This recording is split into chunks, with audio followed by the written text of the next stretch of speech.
பாருங்க இந்த கணக்க நம்ம எப்படி செய்றோம் அப்படின்னா, ஃபர்ஸ்ட்டு வந்து நோட்ல 2 சைடு கவர் ஆகுற மாதிரி நம்ம தலைப்பு எழுதிக்கிறோம். எப்படி அப்படின்னா, கூட்டாளிகளினுடைய முதல் கணக்கு அப்படின்னு தலைப்பு எழுதிட்டு, இப்ப அதுக்கு கீழ வந்து இடது பக்கம் வந்து பா அப்படின்னு சொல்லி, வலது பக்கம் வந்து வா அப்படின்னு சொல்லி காலம் பிரிச்சுக்கிறோம். அப்படின்னா, பற்று, வரவு அப்படின்னு சொல்லி எழுதிக்கிறோம்.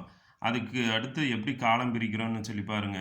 பற்று சைடுல வந்து நாள், விபரம், பத்மினி ரூபாய், பத்மா ரூபாய். அதே வரவு சைடு பார்த்தீங்கன்னா, நாள், விபரம், பத்மினி ரூபாய், பத்மா ரூபாய்ன்னு காலம் பிரிச்சுக்கிறோம். இப்ப வரவு சைடு பார்ப்போம். அதாவது 2018 ஜனவரி 1 அன்னைக்கு என்ன செய்றாங்க? முதல் கொண்டு வர்றாங்க. யார் யாரு? பத்மினியும், பத்மாவும். அப்ப அந்த இருப்பு எந்த இருப்பா காட்டுது? வரவு இருப்பா காட்டுதுன்னா புக்லயே குடுத்துட்டாங்க. அதனால நம்ம வரவு சைடு எடுத்து எழுதுறோம். எந்த கணக்கு செய்றோமோ அதனுடைய தொடக்க இருப்ப எடுத்து எழுதும்போது இருப்பு கி பை கோ அப்படின்னத எடுத்து எழுதணும். அந்த அடிப்படையில தான் இப்ப நம்ம இருப்பு கி பை கோன்னு எழுதியிருக்கோம். அப்ப பத்மினி வந்து 5,00,000 கொண்டு வர்றாங்க. பத்மா வந்து 4,00,000 கொண்டு வர்றாங்க. அதுக்கடுத்து பார்த்தீங்கன்னா, முதல் மீது வட்டி வந்து பத்மாவுக்கு வந்து 30,000மும், பத்மினிக்கு வந்து 30,000மும், பத்மாவுக்கு வந்து 24,000. அதுக்கடுத்து பார்த்தீங்கன்னா, லாப நட்ட பகிர்வு லாபத்த காட்டுது.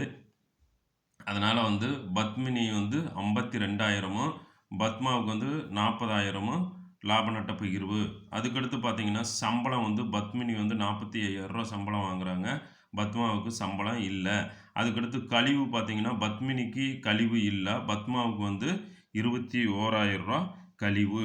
இப்ப அதே பற்று சைடு வாங்க. பற்று சைடு பார்த்தீங்கன்னா, அ எடுப்புகள் அதாவது எடுப்புகள் அப்படின்னு சொல்லி எடுப்பு பத்மினி வந்து ரூ. 70,000 எடுத்திருக்காங்க. பத்மா வந்து ரூ. 40,000 எடுத்திருக்காங்க. எடுப்பு மீது வட்டி பார்த்தீங்கன்னா, பத்மினி வந்து 2,000 எடுத்திருக்கு 2,000மும், பத்மா வந்து 1,000மும். இப்ப நம்ம வரவு சைடு டோட்டல் பண்ணி பார்த்தோம்னா, பத்மினிக்கு வந்து ரூ. 6,27,000 மொத்த வரவு சைடு டோட்டல். அதே பத்மாவுக்கு வந்து வரவு சைடு டோட்டல் வந்து 4,85,000. இதே இது பற்று சைடு பார்த்தீங்க அப்படின்னா, பத்மினிக்கு வந்து 72,000 தான். 72,000 தான் அதனுடைய மொத்த டோட்டல். இப்ப நம்ம என்ன செய்றோம் அப்படின்னா, பத்மினியுடைய வரவு டோட்டல்ல இருந்து பற்று டோட்டல நம்ம என்ன செய்றோம்? கழிக்கிறோம்.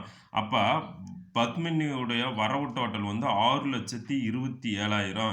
இந்த 6,27,000 இந்த 72,000 நம்ம என்ன செய்றோம்?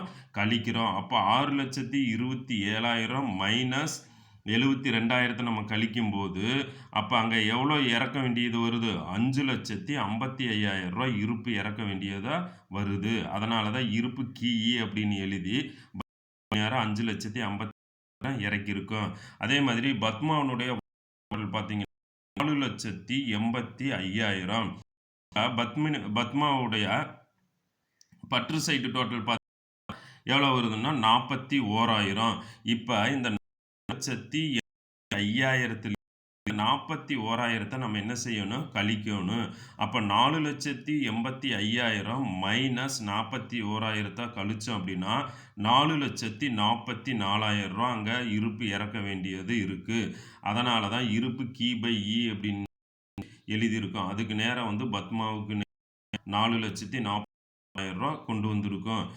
பார்த்தீங்கன்னா 2 சைடுமே அதாவது பற்று சைடும், வரவு சைடும் பார்த்தோம் அப்படின்னா 6,27,000 அதே மாதிரி வரவு சைடு 6,27,000 அதே மாதிரி பத்மாவுக்கு பார்த்தீங்கன்னா 4,80,000 அதே மாதிரி வரவு சைடு 4,80,000 சமமா வந்துருச்சு.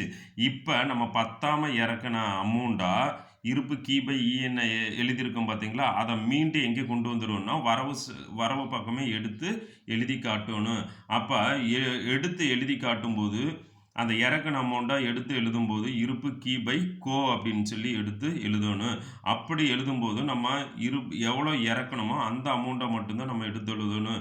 அப்ப பத்மினிக்கு நேரா 5,55,000மும், பத்மாவுக்கு நேரா 4,44,000மும் இறக்கியிருக்கோம். அதத்தான் இருப்பு கி பை கோ அப்படின்னு சொல்லி நம்ம எடுத்து எழுதணும். அதுக்கடுத்து பாருங்க, நிலை முதலுக்கும் மாறுபடும் முதல் முறைக்கும் உள்ள வேறுபாடு என்ன? இது வந்து முக்கியமான தியரி. இது நல்லா பார்த்துக்கங்க. அதாவது நிலை முதலுக்கும் மாறுபடும் முதலுக்கும் என்ன வித்தியாசம் அப்படின்னா, அதாவது வேறுபாட்டினுடைய அடிப்படையில பார்த்தீங்கன்னா, காலம் பிரிக்கும்போது வேறுபாட்டின் அடிப்படையில் அதுக்கடுத்து நிலை முதல் முறை, அதுக்கடுத்து மாறுபடும் முதல் முறை.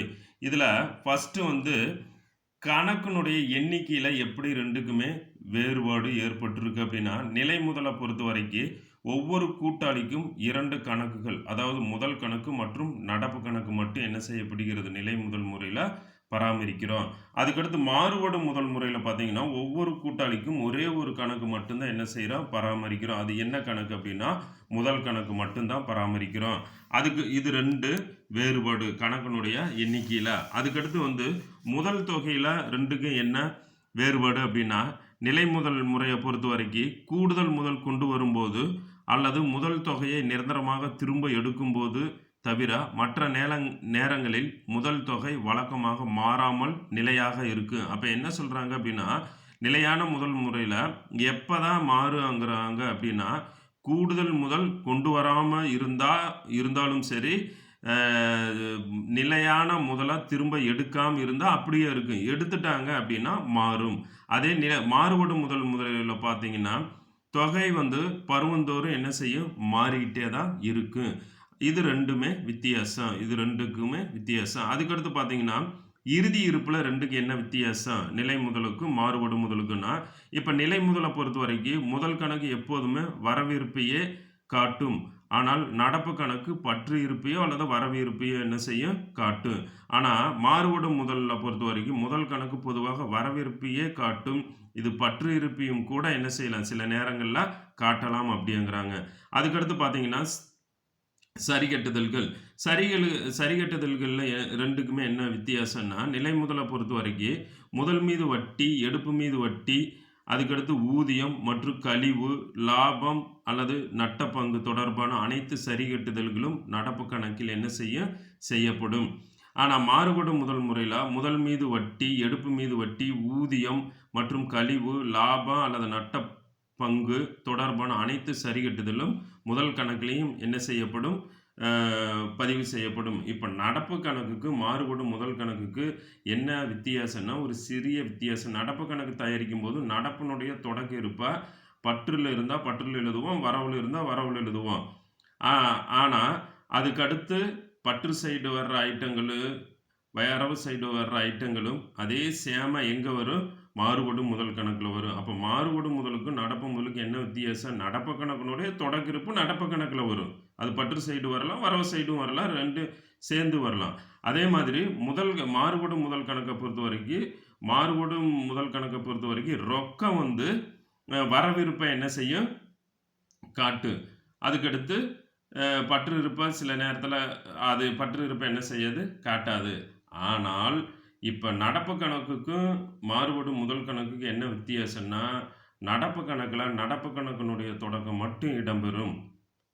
அதுக்கடுத்து வந்து ரொக்க கணக்க பொறுத்தவரைக்கும் முதல் கணக்க பொறுத்தவரைக்கும் ரொக்கம் மட்டும் தான் இடம்பெறும். அப்ப மீதி எல்லாமே நடப்பு கணக்குல வர்றது, நடப்பு கணக்குல பற்று சைடு வர்றது, மாறுபடும் முதல் கணக்குல பற்று சைடு வரும். அதேபோல நடப்பு கணக்குல வரவு சைடு வர்றது, மாறுபடும் முதல் கணக்குல வரவு சைடுல அப்படியே வரும். எது மட்டும் தான் வராதுன்னா, நடப்பு கணக்கினுடைய தொடக்க இருப்பு முதல் கணக்குல வராது. முதல் கணக்கினுடைய தொடக்க இருப்பு நடப்பு கணக்குக்கு வராது. இது மட்டும் தான் என்ன செய்யும்? மாறுபடும். மீதி எல்லாமே அப்படியே பற்று சைடுல வர்றது பற்று சைடுல வரும். வரவு பக்கம் வர்றது வரவு சைடுல வரும். இப்ப இந்த நம்ம பார்த்த மாறுபடும் முதல் கணக்கு 2 கணக்குல ஏதாவது உங்களுக்கு சந்தேகம் இருந்துச்சுன்னா, நீங்க உடனே என்ன செய்யலாம்? கால் பண்ணி கேட்கலாம். அதே மாதிரி இந்த நிலை முதலுக்கும், மாறுபடும் முதலுக்கும் உள்ள வேறுபாடு மிக மிக முக்கியமான தியரி. அத கண்டிப்பா நீங்க என்ன செய்யுங்க? மறக்காம படிச்சு, அத எழுதி எனக்கு என்ன செய்யுங்க? சென்ட் பண்ணுங்க. இப்ப இதுல ஏதாவது உங்களுக்கு சந்தேகம் இருந்துச்சு அப்படின்னா, நீங்க உடனே என்ன செய்யலாம்? எனக்கு வந்து கால் பண்ணி கேட்கலாம். நெக்ஸ்ட் கிளாஸு நாளைக்கு பார்ப்போம். Thank you.